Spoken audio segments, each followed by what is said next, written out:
दिल्ली में आज से अनलॉक 5 की शुरुआत हो गई है। आज से banquet hall, gym, yoga centre और पार्क जैसी जगहों को 50% गुंजाइश के साथ खोलने की इजाजत दे दी गई है।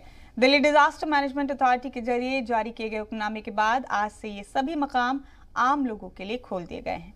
तो तस्वीरों के जरिए आप देख रहे हैं कि डीडीएमए के हुक्म के बाद किस तरह से तैयारियां चल रही हैं। बैंक्वेट हॉल हो, जिम हो या फिर बार हो, कोरोना ज़ाब्तों की पूरी पासदारी करना लाजमी होगा।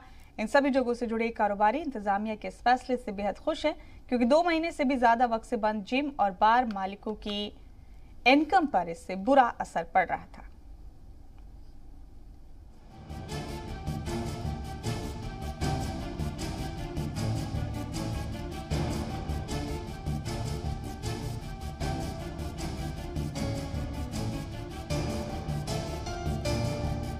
दिल्ली में कोरोना की दूसरी लहर जैसे जैसे कमजोर होती चली गई, वैसे वैसे दिल्ली को अनलॉक किया गया। अनलॉक 1 से अनलॉक 4 तक आ चुकी दिल्ली में जिम, फिटनेस सेंटर, बार, बैंक्वेट हॉल जैसे मकामात को खोलने की इजाजत नहीं दी गई थी। लेकिन अब दिल्ली में अनलॉक 5 की शुरुआत के साथ ही ये सभी जगह खोलने की इजाजत दे दी गई है। आज से दिल्ली में जिम, फिटनेस सेंटर, पार्क वगैरह खुल जाएंगे। हालांकि इन सभी मकामात के लिए अनलॉक 5 में कुछ ज़ाब्ते भी बनाए गए। सबसे पहला और अहम ज़ाब्ता है कोरोना जवाबित की पासदारी। डीडीएमए का हुक्म है कि इन सभी जगहों पर कोरोना जवाबित की पासदारी लाजमी होगी।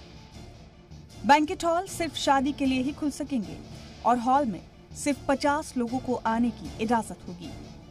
जिम और योगा सेंटर सिर्फ अपनी अहलियत से 50% लोगों को ही बुला सकेंगे। अनलॉक 5 का ऐलान होने के साथ ही इन सभी जगहों को खोलने की तैयारी शुरू हो गई। शादियों के सीजन में बंद पड़े बैंक्वेट हॉल दोबारा से खुल गए हैं, लेकिन गाइडलाइंस के मुताबिक फिलहाल सिर्फ 50 लोग ही शादी तकरीब में शामिल हो सकेंगे। बैंक्वेट हॉल के मालिक अनलॉक किए जाने के फैसले से तो खुश हैं, लेकिन उनका मानना है कि 50 की जगह 100 लोगों को आने की इजाजत देनी चाहिए थी।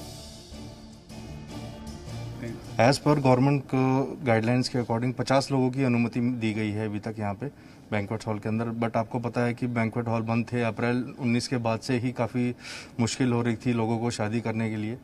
तो कोशिश ये करी गई है कि 50 लोगों की अनुमति से, लेकिन हमारा जो काम है वो चल नहीं पाएगा। 50 लोगों में बहुत ही कम है, कम से कम 100 लोगों को इनको अलाउ करना चाहिए था। अनलॉक 5 की लिस्ट में जिम भी शामिल हैं। दिल्ली में जिम मालिकों का कोरोना के सबब काफी नुकसान हुआ है, क्योंकि पिछले साल जब पूरे मुल्क में लॉकडाउन में राहत दी जा रही थी, तब भी जिम्स को काफी वक्त तक बंद रखा गया था और दूसरी लहर में भी जिम्स को खोलने का फैसला सबसे बाद में लिया गया। अब इंतजामिया के फैसले से जिम मालिक राहत महसूस कर रहे हैं। जब हमें पीछे से कोई सपोर्ट नहीं है, क्लाइंट चाहते हैं कि हम उनको सपोर्ट करें, जो उनके पैकेजेस को सपोर्ट करें। जब हमें पीछे से सरकार की तरफ से कोई सपोर्ट नहीं, कहीं से सपोर्ट नहीं है, तो हम कैसे आगे कैसे सपोर्ट कर सकते हैं।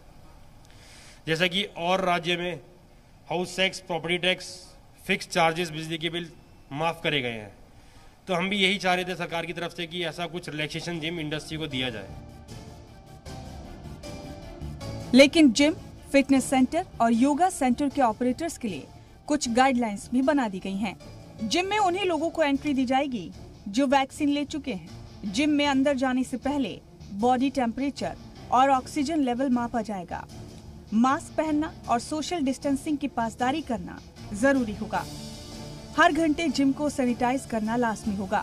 अनलॉक 5 में बार भी 50% अहलियत के साथ खुलेंगे। इस ऐलान के बाद से बार मालिक भी पूरी तैयारी में जुट गए हैं। बार में भी एंट्री से पहले थर्मल स्कैनिंग, सैनिटाइजेशन का इंतजाम किया गया है। साथ ही बार के अंदर लोगों को सोशल डिस्टेंसिंग की भी पासदारी करनी होगी। बार मालिकों के लिए एक जरूरी अहकाम ये दिया गया है कि बार में उन्हीं को काम करने की इजाजत होगी जो वैक्सीन की दोनों डोज लगवा चुके हैं। बाकी तैयारियां पूरी हैं सर। सोशल डिस्टेंसिंग मेंटेन है, हम लोग एक पूरा मेंटेन कर रहे हैं। एक टेबल पे बिठाते हैं, एक पे नहीं बिठाते हैं, और अपना गेस्ट आता है उसको स्कैन करते हैं, पूरा सैनिटाइज कराते हैं, राइट। और हम वो अपना उनका वो वैक्सीनेशन भी चेक करते हैं। हम उनको प्रेफर करते हैं जो वैक्सीनेटेड गेस्ट हैं। दिल्ली में भले ही अनलॉक का अमल मुकम्मल हो चुका हो, लेकिन लापरवाही न करने की जिम्मेदारी लोगों पर है। मास्क और समाजी दूरी की पासदारी करनी होगी वरना तीसरी लहर का आना तय समझिए। इसलिए कोरोना वबा के इस दौर में कोरोना जवाबित की पासदारी जरूर करें। ब्यूरो रिपोर्ट, जी मीडिया।